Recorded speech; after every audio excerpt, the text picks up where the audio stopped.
Thank you, ladies and gentlemen, and welcome to Body Language. Tonight you're going to learn some things about yourself that you probably never ever considered. You'll learn some things about your friends, your relatives, your co-workers, your neighbours, and even your boss that you never ever knew existed. Things you might have seen over the years but never knew what they meant. And we're going to show you some ways that you can work out what somebody's really thinking regardless of what they say to you, as we look into this world of body language, this world of silent command. So I guess the first question should be, what's your body language like? Did you notice how many people had their arms crossed when the cameras and lights went on? Let's have a look around.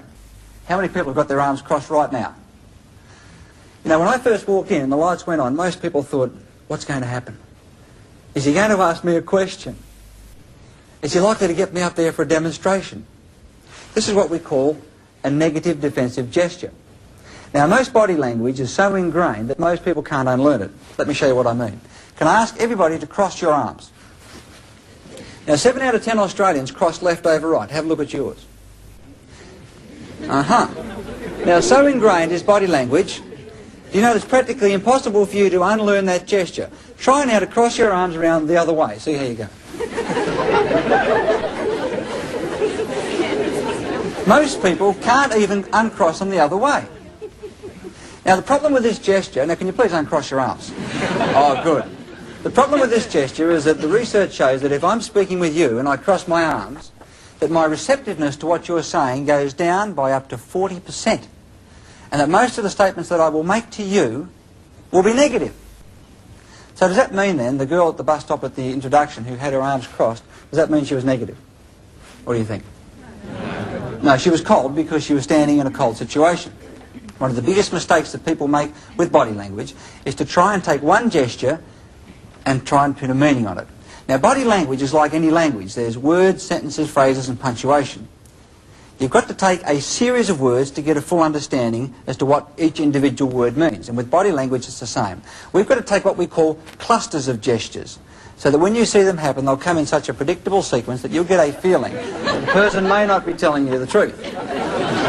For example, if you ask me a question, as I respond to your question, I begin to rub my nose. What do you think that could mean?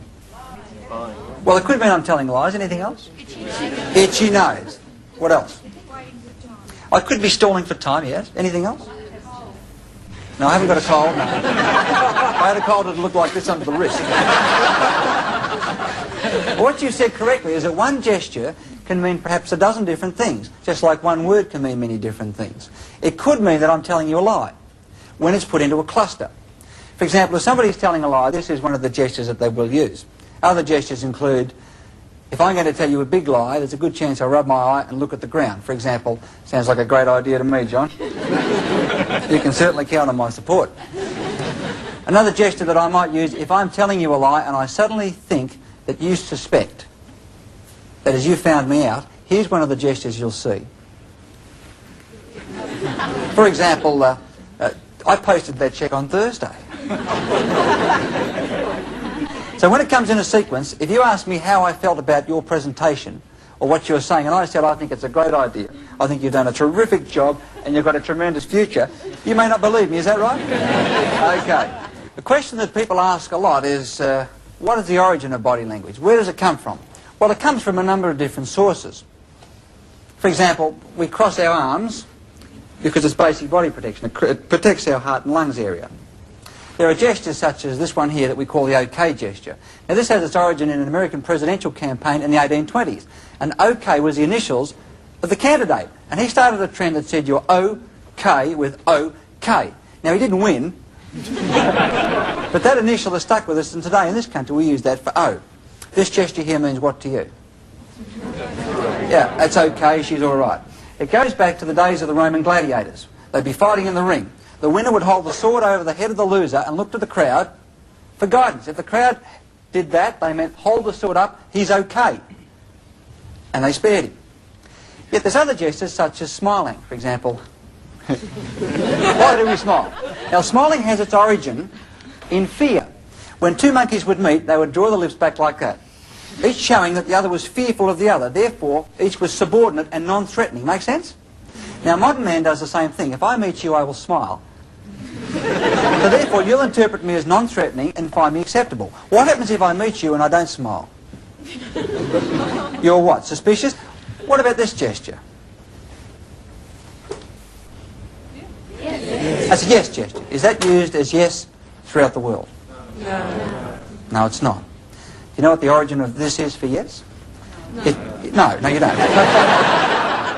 Its origin is in bowing. That is, if I'm subordinate to you, I will bow, correct?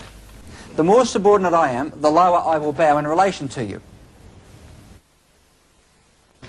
Hat tipping is another version of making myself smaller to be subordinate, and that's the origin, of course, of saluting. It's a symbolic hat tip. So, if I agree with you as we speak, my head makes this movement, correct? So it's a stunted bowing movement. Because it's a bowing movement, I'm subordinate to you. Because I'm subordinate to you, I will go along with whatever you want, so we use it as affirmation. What does this gesture mean? That's negative. This is the first gesture that every human being learns. When you're born, you put on the breast to drink. When the baby's had sufficient milk, what movement does it make with its head? It makes this gesture, so it rejects the food. Now, any child, you try to feed it, what happens? Look at the screen, we'll see what happened to baby Paul. And his mum trying to feed him. He doesn't want to know. So very quickly we all learn that shaking our head from side to side is no. Let me give you the words and tone of voice that match those gestures. If I... What's your name, sir? Peter. Peter. Let's say, for example, that I like what Peter said, and I agree. Which way does my head move if I like him? And I agree. Up and down, without even thinking. It looks like this. Peter, yes, I think that's a tremendous idea. You're on the right track, and you can count on my support. The gesture confirmed the tone of voice and the words. Is this correct? Yes. If I didn't like Peter, didn't like what he had to say, which way would my head go without even thinking? Peter, I mean, you've got to be kidding. I mean, there is no way that that's going to get off the ground. I will not help you. Now, in real life, it doesn't happen that way. You know why? Because when I was a kid, I was taught not to tell lies on one hand. On the other hand, I was taught to be a prolific liar when Mum taught me to be polite. Polite means tell lies. Now, I haven't got the heart to tell Peter I don't like what he's presenting because he's my friend, or he's my boss, or he's my neighbour, he's my uncle. So I better be polite. Here's how it looks if I try to be polite and cover up. Peter, I think that's a great idea. It's got tremendous potential. It really has. You can certainly count on my support. Now, it only looks funny because we've looked at the two most basic elements of movement. We analysed their backgrounds. I gave you the words and tone of voice that matched. Now you're noticing that the gesture is completely contradicting the words. Now, fellas, how many times have you been at a party and you've said to a lady something really cool like, how about coming up to my place for a cup of coffee? And she said, I'm not like that at all.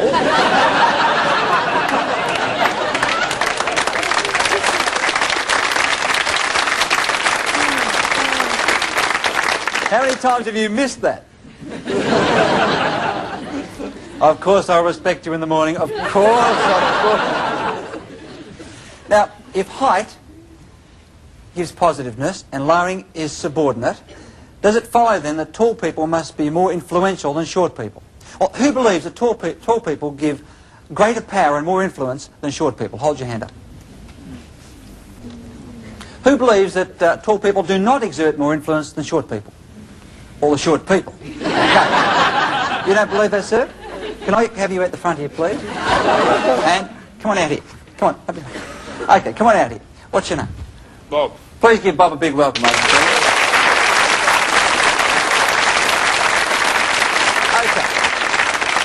Bob says he doesn't believe that tall people exert more pressure than short people. Now, Bob's taller than me. If this is correct, he should be exerting influence over me right now, correct? Let's put it to the test. Okay, this is your microphone, Rob. Just hold it right there. You got it? Now, here's the scene. You've delegated a task to me, and I've ruined the task. And you're about to really let me have it and tell me off. Now, not yet, not yet, not yet. To make this work, what I'm going to do, I'm going to lay on the floor.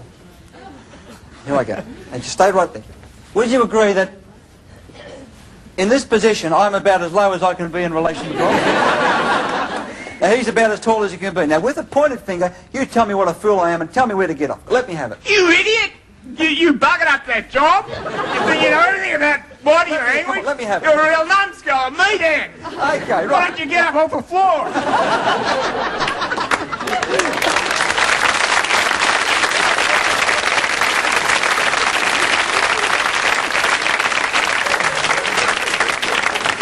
how he had no difficulty in telling me off.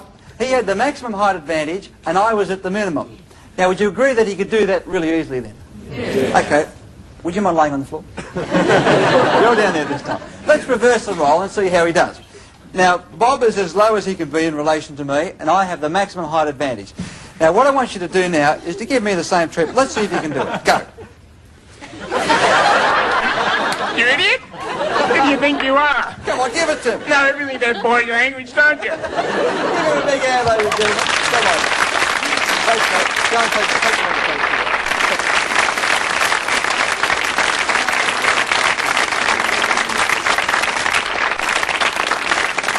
Let me ask you this question. Who's had this experience? You've listened to somebody speaking.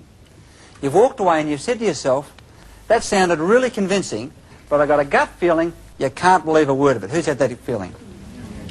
Most of us have. Sometimes we might say, I've got a sixth sense, I've got a hunch, and the girls all say, my intuition tells me you can't trust that person. So what does it mean? Well, the research is quite incredible. It shows that when you and I are speaking face to face, that we're relying on the words that we use only a maximum of 7% of the time to put the message across. The gestures and what we call body language accounts for somewhere between 60 to 80% of the message it's sent. Now, if I try to tell you a lie or cover up, my gestures will no longer match my words. They go out of kilter. And a perceptive person will pick up that discrepancy and get a hunch or gut feeling, I'm not being honest. Does that make sense to you? Yes. Let's put you to the test. We'll see how perceptive you are. Here's the scene. You're in a home. And there's children playing outside. All of a sudden, you hear smashing glass and bottles. You race outside. Here's one little boy all on his own, head down, hands behind his back. Your question is, did you do that? To which he replies, no, it wasn't me. Question, hold your hand up if you suspect it was him. Aha! Here's another question. Do you then take your course of action based on the gesture or based on the words? Who would act on the gesture? Most of us. So in other words, if a gesture contradicts the words, we'll make our decision on what we see. Is this right?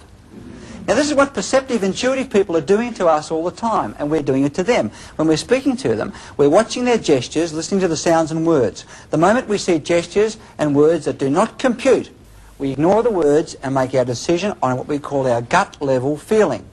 If you ever known a hunch or gut level feeling about a person, when you're face to face with them, to be wrong, aren't they usually right? Aha. Now the origin of this hand to mouth gesture is quite simple. Child tells a lie, brain instructs the hand, cover the mouth. Stop the words from coming out. Now that same gesture is carried through in adulthood. That's why it's hard to believe somebody who's selling you a second-hand car, for example, who says, it's a great car, it's only done 25,000 kilometres and has a reconditioned motor. You would walk out of there and say, I've got a gut feeling you can't believe what that person's saying, without really knowing why you knew that. Okay, well, what other signs should we look for? What about our palms? What about our hands? If you want to be honest with me and tell me the truth, what gesture will you show at me? Try it. Open palms. Without even thinking, if you're going to be honest, you are programmed to turn your palms towards me. So the first thing to look for, if somebody's telling you the truth, are their palms visible? Because if I tell you the truth, my palms will be turned towards you. If I don't tell you the truth, they'll be out of sight, behind my back, in my pocket. So if I say to you, look, this is the truth, you can believe me, you can believe every word I say. I've always had a healthy respect for you, of course, and this is the truth. Now, there was a contradiction in the middle of a sentence, and this is what happens. We get contradictions and truth in the same sentence. Now, another thing we can do with our palms is to use it as an indicator. For example, if I talk and indicate with my palms up, I'm in a subordinate position. This is what we call a no weapons held position, which goes back 1 million or so years to the caveman era. They'd all hold their palms out so each could see that there are no weapons held in the hand or concealed under the arms. That's why when I speak and hold my hands out like that, you will find me easygoing, relaxing. For example, if I said, now we want everybody on this side of the room to move across here, everybody there to move across there, and you people to come across here, would you feel threatened in any way by that request? No. What about if I changed it and tried this with the same tone of voice and words? I want everybody on this side of the room to move across here. The people on there, I'd like you to move over there. And you people, if you can go back over here. What do you feel I just told you to do it? Who felt an order? Aha. So all I did then was turn my palm from that position to that, and suddenly You felt I was telling you what to do. Is this right? Question, what sort of person are you? Do you talk with your palms up? Do you talk with your palms down? Who are the easiest people to talk with? Palms up. People with their palms down irritate people. Let's try the third method of pointing, what we call finger pointing. Now, what you here on this side, if you can go across and sit over there. You people there, I'd like you to sit right across there. What did you feel then? You better do it or else. It wouldn't matter how much I smiled or how happy I sounded. See, this is what we call a baton gesture. It comes in 3 delicious flavours. We get this one here that's called a baton, with which I'm going to hit your stupid, thick, idiotic head to knock a bit of sense into you. But because I'm his boss, I can't treat him that way. I smile and say, we're going to get on really well, I can see that. It's going to be great. Now, there's a second version that goes this way. Now, this is a problem, because where this is an intimidation signal, this is a danger signal. This is the movement that comes immediately before this. So in fighting, it goes from this to this to this. Let me show you how I can introduce somebody to you. What's your name, please? Kerry. Kerry. Come on out here with me, Kerry. Let's say, in this example, that I was going to introduce Kerry to you. There are 3 ways I can introduce you to you. Watch carefully what I do with my hands and see if you can gauge my attitude towards her. Ladies and gentlemen, this is my wife, Kerry. What do you see? Open palm, perhaps? There is a subordinates relationship between us, and I'm the subordinate one. What about if I said, ladies and gentlemen, this is my lovely wife, Kerry? And she'll do as she's told, right? What about, ladies and gentlemen, this is my lovely wife, Kerry, this lady right here. And as soon as I get her alone, there is one more signal that's worth looking at. In this country, if we think something has low status, that is, it's a bit of a joke, we shake our thumb at it and say, that over there. How about, ladies and gentlemen, let me present Kerry to you. Like, take a look. Thanks, Kerry. Give her a big hand.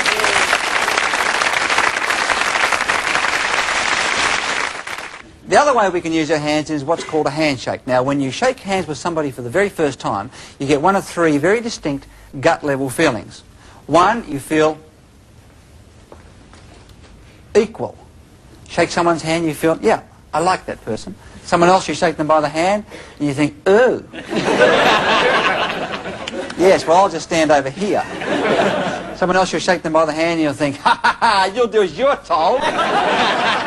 So you feel either equality, you feel superior, or you feel inferior. It's transmitted through the handshake. Can I have you for this demonstration, please? Sure. Come on out. What's your name? Alan. Okay, here we go. Give him a big hand, ladies and gentlemen. Good. Now, just before I do this test, what I want you to do is to shake hands with the person sitting beside you. And for the people at home, shake hands with somebody in your living room right now. Give them your normal handshake. Pretend you're meeting for the very first time. Keep it shaky. Keep it going. Hold it. Freeze it. Keep your hands together. Don't move. We're going to analyse this. Don't move a muscle. Keep those hands together. There's one of 3 things taking place between your handshake. 1 is you're transmitting equality. 2 is you're transmitting that you'll be the boss. Or 3, you're prepared to give in. Now listen carefully to this, then analyse your handshake. The person whose hand is facing downmost is saying, I'm going to be the boss and you'll do as you're told. If your palm's up, you're prepared to give in. Okay, stop holding hands. Do you see the second origin? The second origin of handshaking is arm wrestling. Handshaking originated like this.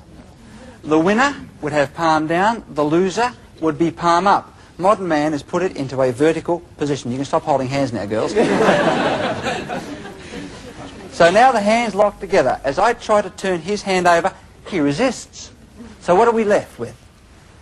A handshake that's straight up and down, just the way my dad told me to shake. Good firm grip, son, keep the palm straight. He's only got to let it go just a little bit. Now, I got you, fella. Or if I give in, oh, I feel threatened by him. Now, that's why the most frustrating handshake of all, just hold your palm out flat down, is this one. Every managing director presents this to the staff. Because if I take his hand, what is he forcing me to do? Become submissive. How do you handle someone who does that all the time? Just hold it right there again. Here is the simplest, most effective way. Pleased to meet you once again. Good to see you. Give a big hand, ladies and gentlemen. Thank you.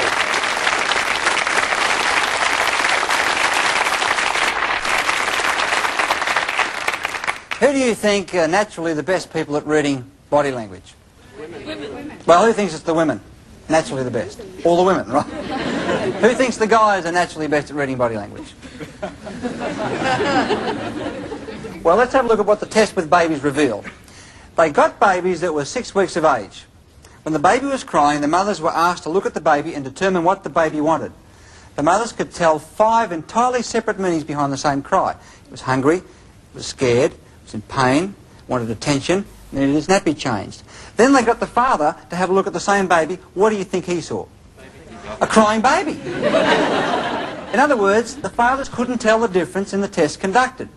Women are born with an innate ability to decode the body signals of other people, and this is for the survival of our species. If a woman can't look at a baby and tell you from its movement and its sound what it wants, it's detrimental to that child living. Does that make sense? Women are born with the ability to do it, men aren't.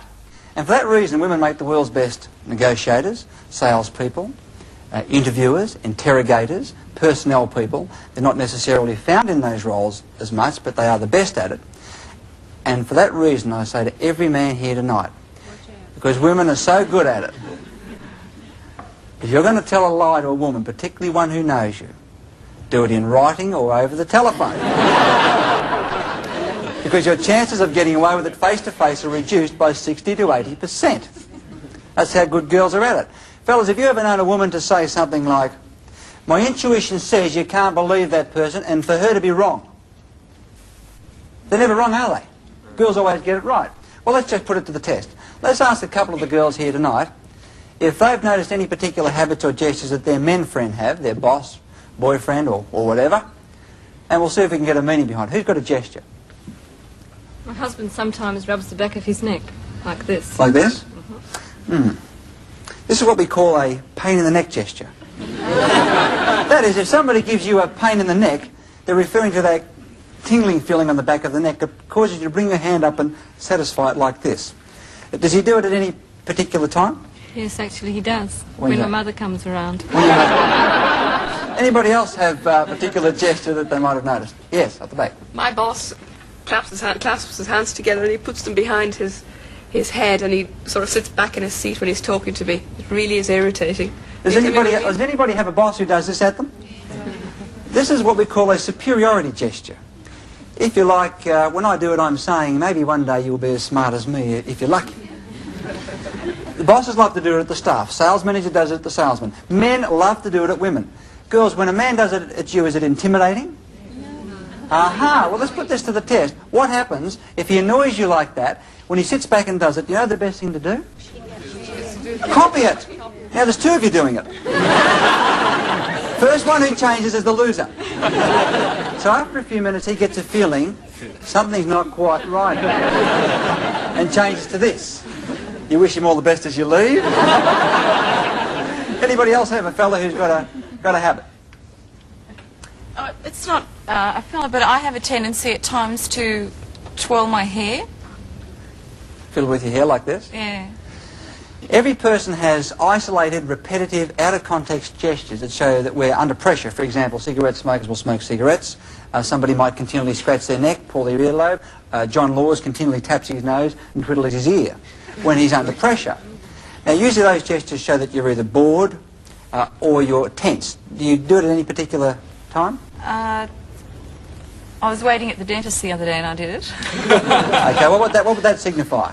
That you're nervous. Now, there's a problem with that gesture. I must add this. This is also a gesture that's used in courtship. That is, if a lady likes a guy, one of the come-on signals she'll give him is this. Now, the problem is, do you find that when you're terribly nervous, men find you irresistible?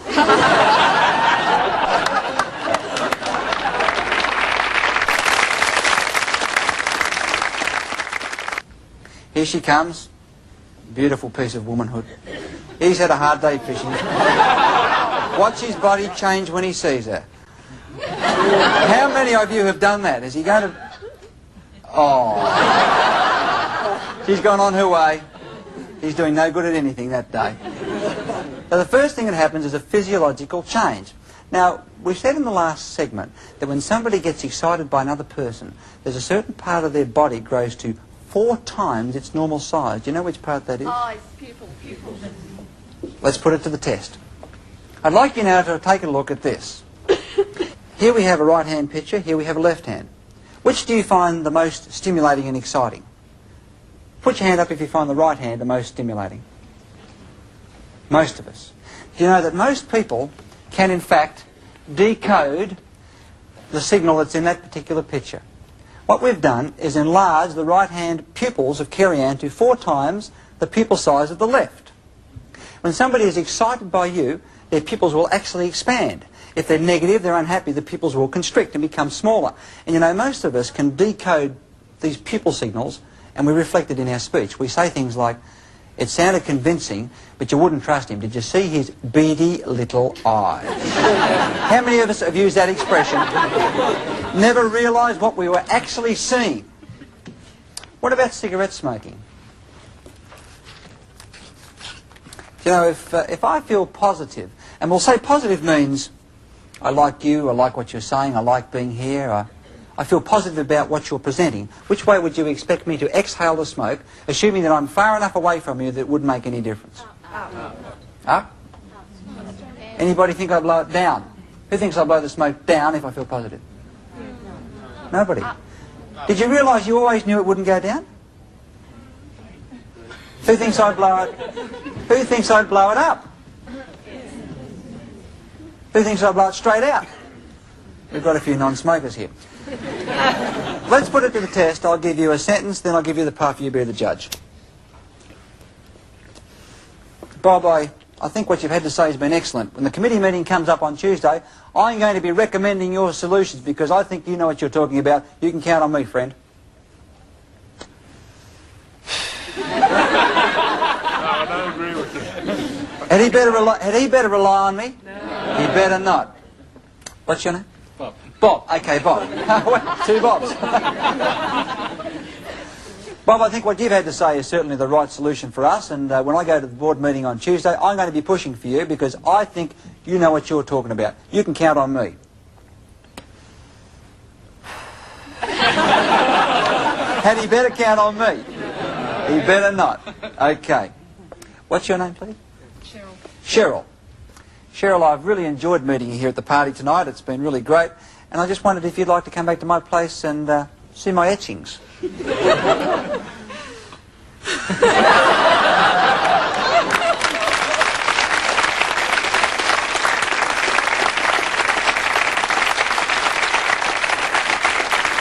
Would it be reasonable to say that most of us would assume that people who are continually in the news, like politicians, television interviewers, those whose faces we see continually, royalty, that we would expect them to be confident when they're in front of a crowd? Would that be a reasonable assumption?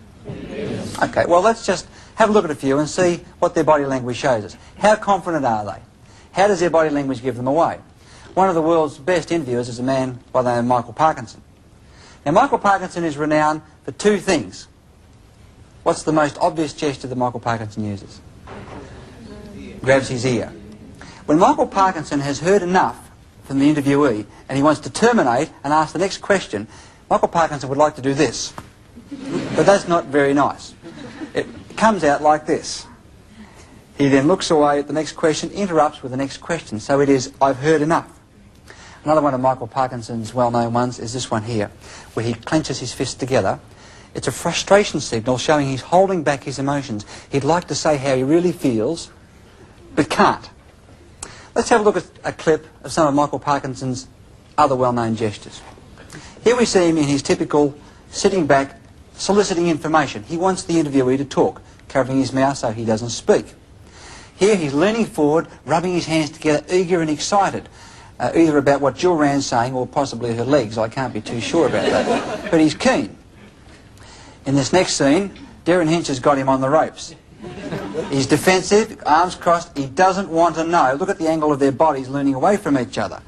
It's a very negative situation for Michael Parkinson. Here, he's heard enough, we'll go for a commercial break, he's saying. And in this next one, watch his hands when the madam from the massage parlour describes what will happen to Michael Parkinson when he visits the brothel. Watch those thumbs. Here's how most people remember Bob Hawke. With the finger pushing forward, driving home his point. Now, all of a sudden, overnight, Bob Hawke becomes a contender for the #1 job. And he realises that the pointed finger, the karate chop, and the fist do not match the office of a Prime Minister. And he has to go through a transition to fit that role. Here's the way it looked in his policy speech. He tried the open palms. Come unto me, my brethren. Now, most Australians thought that Bob Hawke looked wrong during his campaign. Would that be a fair statement? He didn't look right because he was using the palms and it doesn't suit him. Today, he's modified that. He's modified the palm gesture and modified the finger gesture. And have a look at the screen now. Here's what we see. He's talking with an interviewer. Now, watch for his hands. Up they come. Using his hands in this position to make the point. See, when you speak like this, you can drive home your point as you would with a finger, but not be intimidating. And he doesn't have to hold his palms out, which doesn't suit him, but he still has an open palm. So he's both credible and drives his point home. And it was a tremendous transition that he went through. Prince Charles, do you think he's confident in front of a crowd? No. Ah. At the start of the show, we said that when people feel uncertain, defensive, they may cross their arms like this. It wouldn't look fitting for Prince Charles to cross his arms like this walking through the crowd, as much as he'd like to. So he has hidden the gesture and disguised it with something else. See if you can spot it. Here he comes inspecting the guard. I want you to watch his right hand and see what he does with it. Feeling confident now, straight for the cufflink on his left arm. Now this is what we call a disguised arm barrier. He'd love to cross his arms, but by bringing the right arm across and playing with the cufflink, he gets that same secure feeling he'd get if we crossed our arms. Now even at the Royal Ball in Sydney, he was seen walking through with the same position. And there it is. Would it be fair if we said that Prince Charles is known as a ladies' man? Would that be a reasonable statement? Yeah. One of the things that makes him a ladies' man is that he uses printing gestures when he's with attractive women. One of these printing gestures is a favourite of many men. And this is it. Adjusting the tie whether it needs it or not. If an attractive lady walked through the door and I saw her, it might go like this. Oh, hello there. Would you like a dance? Let's have a look at Prince Charles and see how he uses it. Here he is in the crowds. Now, he hasn't noticed the attractive curvy blonde with a low-cut dress who's just behind the woman he's talking to. He's more intent on making his point by driving his finger home. Now, see what happens when he sees the blonde with the low-cut dress. Oh, hello there, and how are you?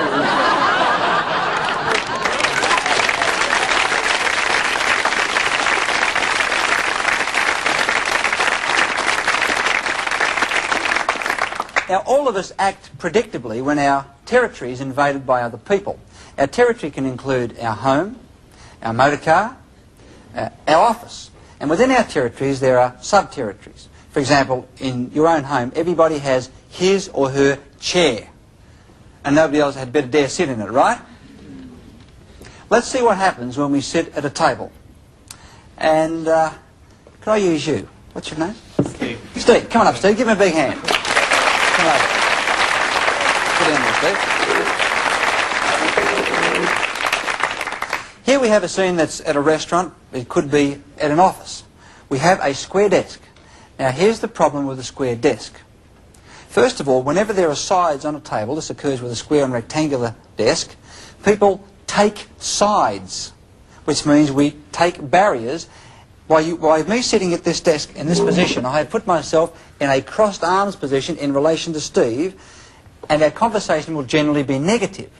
Now, the research shows that there's around a 25% greater chance of me persuading Steve if we had a round table than if we have a table with sides, because at a round table there's no what? There's no corners and barriers. Now, the other problem is that when we sit here, we unconsciously divide the table into two halves. His territory and mine. Now, if I try to invade his territory, he won't like it. Now, let's say we're having a business lunch and discussing a business, and I decide I want to rattle him, get him off edge. All I need to do as we discuss business is watch closely. And business has been pretty good, they tell me, Steve. Been all right. I just push the salt shaker across. And I believe you've been doing very well too, the ashtray. And apparently you've been looking forward to getting a rise in the company. And I reckon it's... can you see what happens? He said, "Oh, right. Give him a big hand." Thanks, Steve. Thank you very much.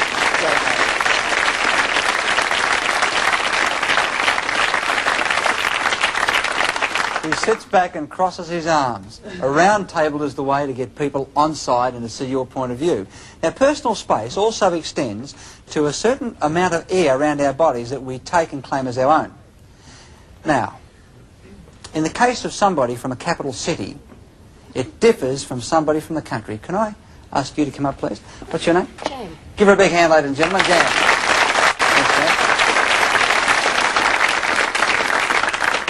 If Jan and I were from a capital city where people are fairly well packed, just come back a little bit closer. There we go.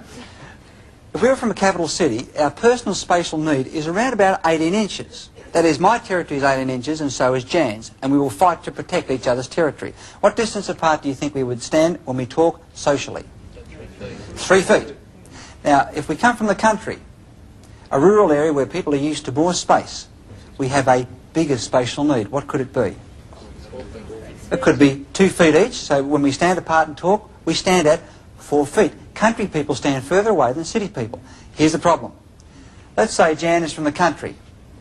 She needs me to stand at 4 feet. How do I feel standing at 4 feet? Yeah, I don't feel too comfortable, so quite unconsciously I'll just step forward to the 3 foot mark where I feel quite comfortable. And that is the result. She goes back. Now, I'm too far away, so I'll just step forward again, and I'll come after her. Now, any country girl will tell you that the city fellas are what? Fast! Yeah! What they're referring to is the city fella is encroaching into the country girl's space. Because I'm not trying to do a line with Jan, I'm not. All I'm trying to do is to have a conversation. Give her a big hand. Thank you.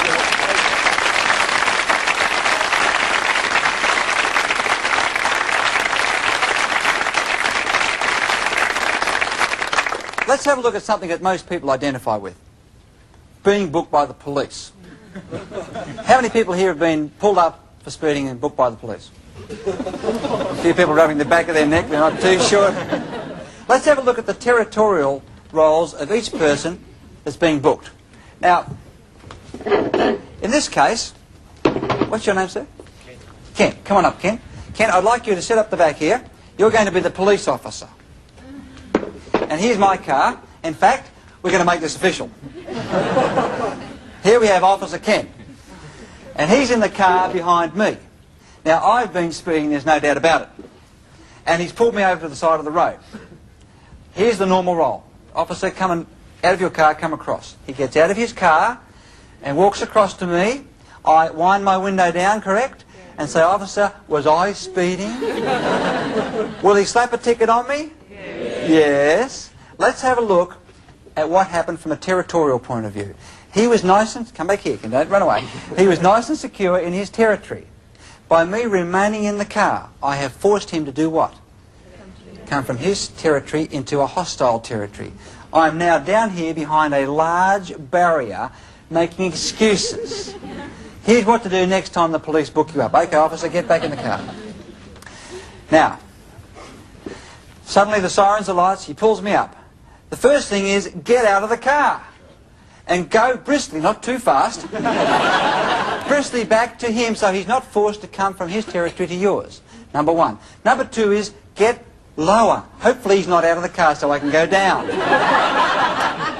Hold my palms out, no weapons concealed. Number three is, degrade myself. I'm such an idiot. Now, I never said this was easy, but it's better than getting a fine, right? And it's a lot of fun. So three, I degrade myself. I'm such an idiot, I didn't mean to be speeding. How could I have possibly thought? What a fool. Number four, raise his status to show that you know where he is. I want to thank you for stopping me. I mean, I could have hurt myself. You guys do a terrific job, you really do. You've got to be an actor, but gee, it's fun. Finally you say, you're not going to book me, are you? You reckon he can book you at that point? Well, you reckon he can? Oh, give him a big hand. Thanks, kid. Thank you.